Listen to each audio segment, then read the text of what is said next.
नमस्कार. मन धागा धागा जोडते नवा ह्या मालिकेच्या आजच्या भागामध्ये मी तुम्हा सर्वांचे मनपूर्वक स्वागत करते. आजच्या भागामध्ये आपल्याला पाहायला मिळतं, सुखदही सार्थकला विचारते, सार्थक बरं मी येण्यापूर्वी ज्या काही जवळच्या व्यक्तीबद्दल तू विचार करत होतास तिच्याबद्दल मला सांग ना. मात्र सार्थक शांतच होतो. त्याला आनंदीची आठवण येते. त्याला खूप वाईट वाटत असतं आणि तो रडूही लागतो.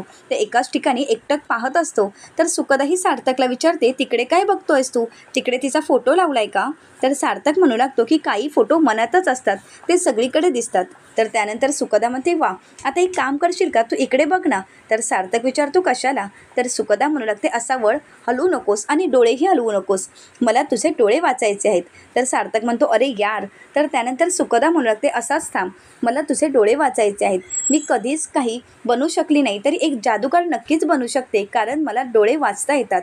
तर त्यानंतर सुखदाही सार्थकचे डोळे पाहत म्हणू लागते, सार्थक तुझे डोळे खरंच खूप बोलके आहेत आणि खूप खरं बोलतात. तुझ्या मनात जे आहे तेच तुझ्या डोळ्यात दिसत असतं, पण तू छान लपवायला शिकला आहेस. तुझे डोळे सांगतायत की तू खूप डीपली जाऊन कोणावर तरी प्रेम केलं आहेस, खूप खोलवर जाऊन प्रेम केलं आहेस, इतकं खोलवर की समुद्रापेक्षाही खोल, आकाशापेक्षाही उंच, पृथ्वीपेक्षाही मोठं, इतकं प्रेम केलं आहेस तू की त्याची तुलना तू कशासोबत करू शकत नाही. सुखदा असं बोलत असताना सार्थकला रडू येऊ लागतं. तर त्यानंतर सार्थक सुखदाकडे पाहतच बसतो. तर सुखदा म्हणू लागते, मला नाही वाटलं होतं की तू एवढा खडूस आणि दगड इतकं कोणावर तरी प्रेम करू शकतोस, परंतु आज मला तुझ्या डोळ्यात बघून कळत आहे की खरंच तू खूप मनापासून कोणावर तरी प्रेम केलं होतंस. तर सार्थकला आनंदीची आठवण येऊ लागते. मात्र सार्थक शांतच होतो. त्याला खूप वाईट वाटत असतं. सार्थक सुखदाशी काही न बोलता तिथून निघून जातो. तर सुखदाही सार्थकच्या या वागण्याचा विचार करू लागते. सार्थकला नक्की कशाचा त्रास होत आहे हे सगळं काही सुखदा आठवत असते आणि सुखदालाही सार्थकची खूप काळजी वाटत असते.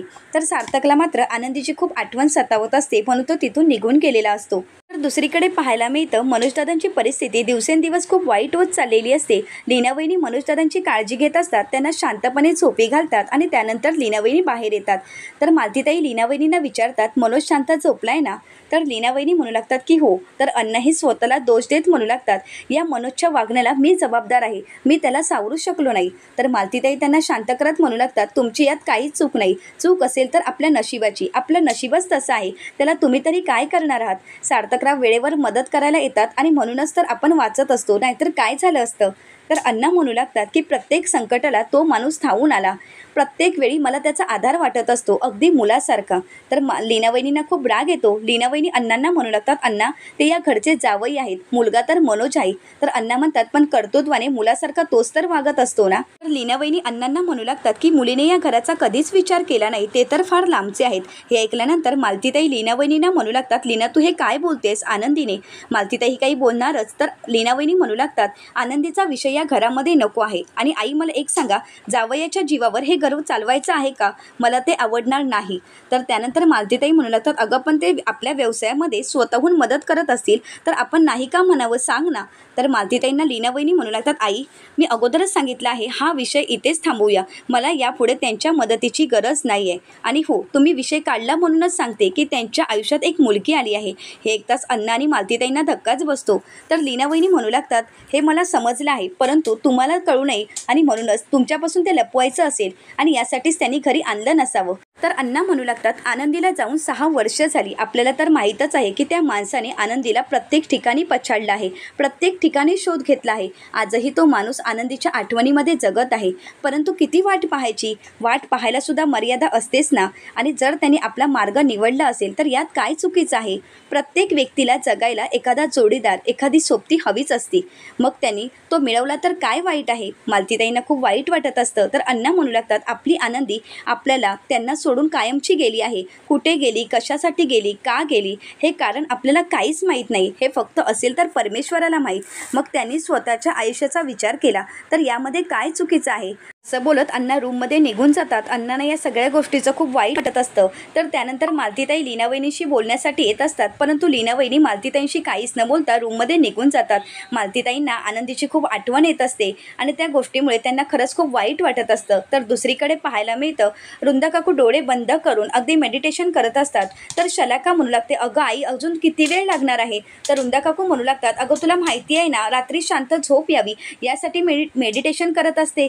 तर त्यानंतर शलाका म्हणू लागते, अगं आई मला तुझ्याशी इम्पॉर्टंट बोलायचं आहे.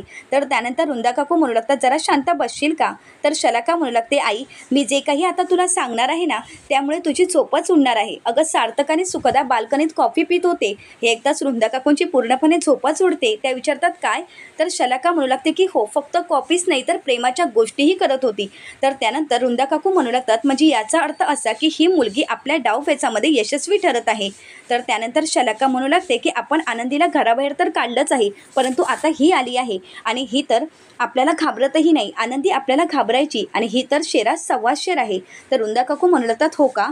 परंतु हिच्याशी कसा सामना करायचा हे तर मला चांगलंच माहिती आहे आणि आता ही सुखदा या वृंदाशी कसा सामना करते ते तर मी पाहतेच. तर त्यानंतर वृंदा काकू आपला प्लॅन शलाकाला सांगू लागतात. तर शलाका म्हणू लागतात, हे प्लॅन खरंच खूप छान आहे, खरंच खूप मज्जा येईल. तर त्यानंतर शलाका म्हणू लागते, परंतु आई आपल्याला हे प्लॅन एकच दिवस करून काहीच उपयोग होणार नाही, असं नेहमीच काही ना काही करावं लागेल. तर वृंदा काकू म्हणू लागतात, हो ग आपण करू ना.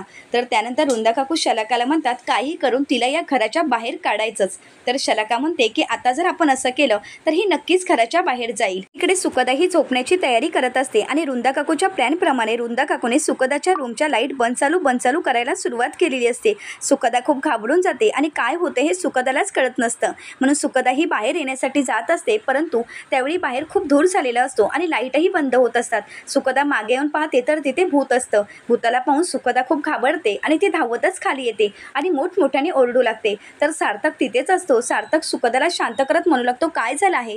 तर सुखदा म्हणू लागते की भूत आहे आणि तेवढ्यातच तिथे आकांक्षा आलेली असते. आकांक्षा विचारते, अगं काय झालं? मात्र सुखदा खूप घाबरते. तर सार्थक म्हणू लागतो, अगं ती अक्कू आहे. तर त्यानंतर सुखदा ही आकांक्षाला म्हणू लागते की रूममध्ये माझ्या भूत आहे. तर सार्थक म्हणतो, तू वेडी आहेस का? अगं भूत वगैरे काहीच नाही. तर सार्थकला सुखदा म्हणू लागते की हो मी पाहिलं आहे. तर त्यानंतर सुखदा आकांक्षाने सार्थकला घेऊन रूममध्ये आलेली असते, परंतु तिथे काहीच नसतं. तर आकांक्षा बोलू लागते, अगं सुखदा कुठे आहे भूत? तर सार्थक म्हणू लागतो, हो ना, भूत तर कुठेच नाही आहे. तर सुखदा म्हणते, हो सार्थक माझ्यावर विश्वास ठेव. तेवढ्यातच वृंदा काकू आणि शलाका तिथे आलेले असतात. वृंदा काकू म्हणू लागतात, काय आरडाओरडा चालला आहे? तर सार्थक म्हणू लागतो की तिला भूत दिसलं आहे. तर शलाका म्हणू लागते, एवढी वर्ष आपण इथे राहत आहोत पण आपल्याला कधी भूत दिसलं का? तर सुखदा म्हणू लागते, प्लीज माझ्यावर विश्वास ठेवा. तर सुखदाला शलाका म्हणू लागते, अगं इथे भूत वगैरे काहीच नाहीये. वृंदा काकू सुखदावर चिडतात आणि म्हणू लागतात, तुला काय आमचं घर म्हणजे भूत बंगला वाटला का? तर सार्थक म्हणू लागतो, अगं काकू कशाला चिडतेस, कशाला ताणतेस? तिच्या आजारपणामुळे झाला असेल तिला एखादा भास. वृंदा काकू म्हणू लागतात, आजारपण? कसला आजारपण? हिला कसला आजारपण आहे? सार्थक मात्र काहीच बोलत नाही. तर त्यानंतर सुखदा म्हणू लागते, कॅन्सर, मला कॅन्सर झाला आहे. हे एकदाच वृंदा काकू आणि शलाकाला धक्काच बसतो. वृंदा काकू म्हणू लागतात, परंतु हे आम्हाला काही सुदाने कधी सांगितलं नाही. तर आकांक्षा म्हणू लागते, आईलाही माहीत नाहीये. तर त्यानंतर त्या दोघेही म्हणू लागतात, काळजी घे, असं म्हणत दोघंही निघून जातात. तर त्यानंतर आकांक्षा म्हणू लागते, अगं सुखदा इथे भूत वगैरे काहीच नाहीये. सार्थकही सुखदाला समजावण्याचा प्रयत्न करत असतो, परंतु सुखदाही खूप घाबरून गेलेली असते. तर त्यानंतर आकांक्षा म्हणू लागते की आईची औषधं द्यायची आहे, मी आलेच, असं म्हणत आकांक्षा तिथून निघून जाते. तर त्यानंतर सार्थक हा सुखदाला म्हणू लागतो, तू शांतपणे झोप. सुखदा म्हणू लागते, नाही सार्थक मला खरंच खूप भीती वाटत आहे. सार्थक म्हणतो, माझ्याजवळ एक स्पीकर आहे, तो मी तुला आणून देतो, असं म्हणत सार्थक तिथून निघून जातो. सुखदा मात्र खूप घाबरून गेलेली असते. तर दुसरीकडे वृंदा काकू आणि शलाका रूममध्ये येतात. शलाका खूप खुश होते आणि म्हणू लागते, खरंच खूप भारी प्लॅन केला होता ना आपण, खूप मज्जा आली आणि आपला प्लॅन सक्सेसही झाला. आता तर तिला काही झोप येणारच नाही. तर त्यानंतर शलाका म्हणू लागते, आपला प्लॅन तर सक्सेस झाला आहे, उद्यासुद्धा असंच काहीतरी प्लॅन करू, परंतु अगोदर सेलिब्रेशन. वृंदा काकू म्हणू लागतात, अगं गप ना, जरा समजून घे ना. तर वृंदा काकूंना शलाका म्हणू लागते, काय समजून घ्यायचं? तर वृंदा काकू म्हणू लागतात, तू बावळट आहेस ना, ती बावळटच राहणार आहेस. अगं सुदाने असं प्लॅन कसा काय केला आहे तेच काही मला कळत नाही. अशी कॅन्सर झालेली मुलगी सार्थकच्या आयुष्यात का आणली असावी, का तेच कळत नाही आणि या सगळ्यामुळे काय साध्य होणार आहे? ही नक्कीच काहीतरी खूप मोठी योजना असणार आहे. तर शलाका म्हणू लागते, हो. तर वृंदा काकू म्हणू लागतात, आता तर आपल्याला काहीच समजत नाही, परंतु शोधायची गरज आहे. मला काही वृंदा काकूंना म्हणू लागते, मला काय वाटतं सुखदाची त्या खूप प्रॉपर्टी असेल ना, म्हणूनच सुधा काकूने असं ऐकल्यानंतर वृंदा काकू म्हणू लागतात, तुझं डोकं चालवू नको, मी या सगळ्याचा शोध घेईन, तू जरा शांत हो. तर दुसरीकडे पाहायला मिळतं, सुखदा खूप घाबरून गेलेली असते. ती हनुमानाचा जप करू लागते, हनुमान स्तोत्र म्हणत असते आणि तेवढ्यातच सार्थक तिच्यासाठी स्पीकर घेऊन आलेला असतो. सुखदाला सार्थक दिसताक्षणी तिला वाटत असतं की भूत आलं. ती मोठ्यानेच म्हणू लागते, भूत. तर त्यानंतर सार्थक म्हणू लागतो, अगं तू एवढी का दचकतेस, मी आहे. तर त्यानंतर सुखदाही सार्थकला म्हणू लागते, सार्थक माझा धीरच होत नाहीये, मला राहून राहून माझ्यासमोर ते भूतच दिसत आहे. अरे मी खरंच पाहिलंय, प्लीज माझ्यावर विश्वास ठेव. तर त्यानंतर सुखदाही सार्थकला म्हणते, सार्थक तुला माहीत नसेल पण मी भूत आणि तुला माहीत नसेल तर झुरळ, या दोन्हीच गोष्टींना खूप घाबरत असते. सार्थकला आश्चर्य वाटतं. तर सार्थक म्हणू लागतो, झुरळाची तुला काय भीती वाटते? आणि ते भूत, अगं त्या भूताला सांग ना की तू माझा दादा आहेस, मी तुला राखी बांधेन, हवं तर जेवण घेऊन येईन, हे सगळं काही सांग ना. तर सुकदा म्हणू लागते, सार्थक तुला मजा वाटते का? अरे मी मजा नाही करत आहे, मी खरंच सांगत आहे, परंतु आता मला खरंच झोप नाही लागणार सार्थक. सुकदाही सार्थक समोर हात जोडत म्हणू लागते, सार्थक प्लीज आजची रात्र तू माझ्या रूममध्ये थांब ना, हवं तर तू दूर बस, परंतु प्लीज थांब. अरे सार्थक बघ ना, मी कशी थरथर कापत आहे, अरे मला झोपेतात हार्ट अटॅक येईल. त्यानंतर सार्थक म्हणू लागतो, बरं मी थांबतो तुझ्यासोबत, पण प्लीज घाबरू नकोस. तर त्यानंतर सार्थका सुकदाच्या हातामध्ये स्पीकर देतो आणि सुकदाला म्हणू लागतो, आता शांत झोप. तर त्यानंतर सुकदाही झोपत असते. तर सार्थक तिला समजावत म्हणू लागतो, घाबरायचं नसतं, भूत वगैरे काही नसतं. अगं आपल्याला भीती वाटत असते, परंतु आपण ती मनातून भीती काढून टाकायची. कदाचित एखादा उंदीरही असू शकतो, परंतु तुला वाटलं असेल की ते भूत असेल, असा विचार नको करू. सार्थक सुकदाकडे पाहतो तर सुकदा झोपी गेलेली असते. सार्थकही त्यानंतर झोपी जातो. सकाळी उठल्यानंतर सुकदा स्वतःलाच गुड मॉर्निंग म्हणते आणि त्यानंतर म्हणू लागते, रात्री मला कधी झोप लागली काहीच कळलं नाही, परंतु देवा असं भूत वगैरे प्लीज माझ्यासोबत पाठवू नकोस, मी भूताला घाबरते, तुला माहिती आहे ना रे देवा.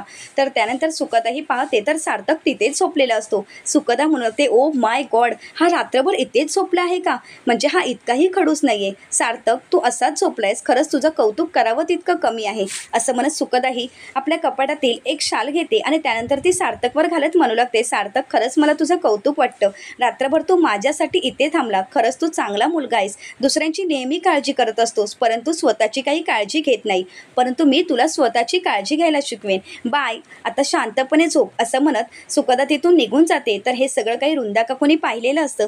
रुंदा काकू रागानेच म्हणू लागतात, इतका मोठा आजार तरी सुद्धा हिला सार्थकशी जवळीक साधायचीच आहे का? हिचं नक्की काय चालू आहे? आणि आता तर ही आपल्या डोक्यावरच बसायला लागली आहे. ते रुंदा काकू रागानेच रूममध्ये यायला निघतात आणि म्हणू लागतात, हिला तर भूताने घाबरायला गेली, परंतु आमच्यावर डोक्यावरच ही बसली आहे. तर दुसरीकडे सार्थकला जाग येते आणि त्यानंतर सार्थक आपल्या रूममध्ये निघून जातो. दुसरीकडे रुंदा काकूंची खूप चिडचिड होत असते. ते म्हणू लागतात की करायला गेले एक आणि झालं दुसरंच, आणि आमची ही महाराणी इथे तर झोपली आहे. असं म्हणत शलाकाला उठवतात आणि म्हणू लागतात, शलाका तू झोपली आहेस आणि आपला प्लॅन फ्लॉप झाला आहे. तर शलाका म्हणू लागते, असं कसं होईल, तिला तर रात्रभर झोपच लागली नसेल. तर त्यानंतर रुंदा काकू म्हणू लागतात, तू घाबरवायला गेलीस, परंतु त्याचा परिणाम काय झालाय माहिती आहे का तुला? तर शलाका विचारते, काय? रुंदा काकू म्हणू लागतात, तिला भीती वाटू नये म्हणून सार्थक तिच्याच खोलीत होता. तर रुंदा काकूंना शलाका म्हणू लागते, म्हणजे एवढे जवळ आले आहेत का ते? तर रुंदा काकू म्हणतात, अगं बावळट, सार्थक खुर्चीतच झोपला होता, परंतु अशाने त्यांच्या दोघांमधली मैत्री तर वाढत जाणारच ना. तर शलाका म्हणू लागते, नाही, असं मी होऊ देणार नाही, जर मी तिला या घरातून बाहेर नाही काढलं तर नावाची शलाका नाही. पुढील भागामध्ये आपल्याला पाहायला मिळतं, रुंदा काकू शलाकाला विचारतात, शलाका तू सुकदाला किचनमध्येच अडकवून ठेवलंयस का? तर शलाका खूप खुश होत म्हणू लागते की हो, आता तर खरी मजा येणार आहे. तर रुंदा काकू सुद्धा खूप खुश असतात. तर दुसरीकडे पाहायला मिळतं, सुकदाही किचनमध्ये काम करत असते. तर आकांक्षाही सुकदाला म्हणू लागते की हे सगळं काही त्रास देण्यासाठी सुरू आहे. शलाका आणि रुंदा काकू असंच वागतात. हे ऐकून सुकदाच्या सगळं काही लक्षात येतं. तर सुकदा म्हणू लागते, आता बघ मी काय करते. असं म्हणत सुकदाने चक्कर येण्याचं नाटक केलेलं असतं. तर शलाका आणि रुंदा काकू विचारू लागतात, हिला काय झालं आहे? तर आकांक्षा म्हणू लागते की हिला चक्कर आली आहे. हे ऐकताच रुंदा काकू म्हणू लागतात, अशी कशी चक्कर येणार? सार्थका रागानेच रुंदा काकूंना म्हणू लागतो, चक्कर येणार नाही तर काय होणार, एवढ्या गरमीमध्ये तुम्ही तिला एवढी कामं करायला सांगितलीत, मग चक्कर येणारच ना. आणि हो, पार्टी तुमची आहे ना, मग तुमचं तुम्ही करा ना. असं म्हणत सार्थका सुकदाच्या हातातील लाटणं शलाकाच्या हातात देतो आणि शलाकाला म्हणू लागतो, जा, तुमची कामं आता तुम्ही करा. तर हे पाहून सुकदा आणि आकांक्षाला खूप आनंद झालेला असतो. आता शलाकाच्या हातामध्ये लाटणं आल्यामुळे शलाकाला धक्काच बसलेला असतो. आता सुकदा शलाकाला कशा प्रकारे धडा शिकवणार हे पाहण्यासाठी चॅनलला नक्कीच सबस्क्राईब करा. आजचा व्हिडिओ आवडल्यास व्हिडिओला लाईक करा आणि व्हिडिओ पाहिल्याबद्दल तुम्हा सर्वांचेच मनपूर्वक धन्यवाद.